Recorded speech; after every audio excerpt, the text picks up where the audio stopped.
Hi future officers. Today current affairs. Operation Sagar பந்து. டித்வா புயலில் இலங்கை ரொம்ப பாதிப்படைஞ்சிருக்காங்க. அவங்களுக்கு உதவி செய்கிறதுக்காண்டி ஆப்ரேஷன் சாகர் பந்து அப்படிங்கிற பிளான் மூலமாக நம்ம இந்தியா நிவாரணம் கொடுத்துட்ருக்காங்க. ஐஎன்எஸ் விக்ராந்த், ஐஎன்எஸ் உதயகிரி அப்படிங்கிற 2 போர்க்கப்பல் மூலமாக தான் எல்லா பொருட்களும் அனுப்பி வச்சுருக்காங்க. குத்துச்சண்டை பயிற்சியாளர் நம்ம இந்திய மகளிர் குத்துச்சண்டை அணிக்கு பயிற்சி கொடுக்கறதுக்காக ஸ்வீடனை சேர்ந்த ஜாண்டியாகோ நீவா அப்படிங்கிறவங்கள நியமிச்சிருக்காங்க.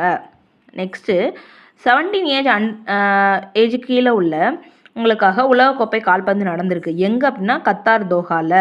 ஃபஸ்ட் டைம் போர்ச்சுகல் அணி வின் பண்ணியிருக்காங்க. யாரை வீழ்த்தி அப்படின்னா ஆஸ்திரியாவை. நெக்ஸ்ட்டு வாழ்நாள் சாதனையாளர் விருது. கோவாவில் சர்வதேச திரைப்பட விழா நடக்குது. அங்கே ரஜினிகாந்த் அவங்களுக்கு வாழ்நாள் சாதனையாளர் விருது கொடுத்துருக்காங்க. எதுக்கு அப்படின்னா இவர் 50 வருஷமாக திரைப்படத்துறையில் சாதித்ததுக்காக. நெக்ஸ்ட்டு இந்திய பொருளாதாரம்.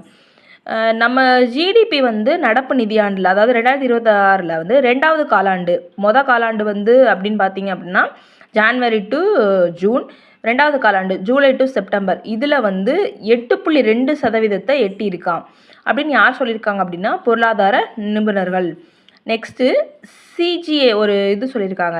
என்ன அப்படின்னா இப்போ இருக்கிற நிதியாண்டில், அதாவது நிதியாண்டில் ஏப்ரல் அக்டோபர் மாத லாஸ்ட்டில் 52.6 நிதி பற்றாக்குறையை எட்டியிருக்கான். சரியா?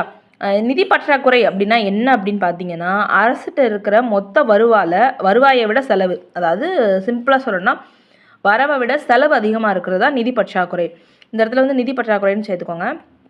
நெக்ஸ்ட்டு அமெரிக்கா கூடுதல் வரி விதித்ததுனால நம்மளால் நிறைய பொருட்களை ஏற்றுமதி பண்ண முடியல.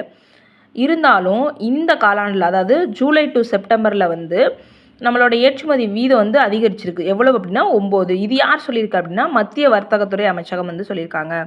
இன்றைக்கி உங்களுக்கான கேள்வி, டித்வா புயலோட பெயர் காரணம் என்ன?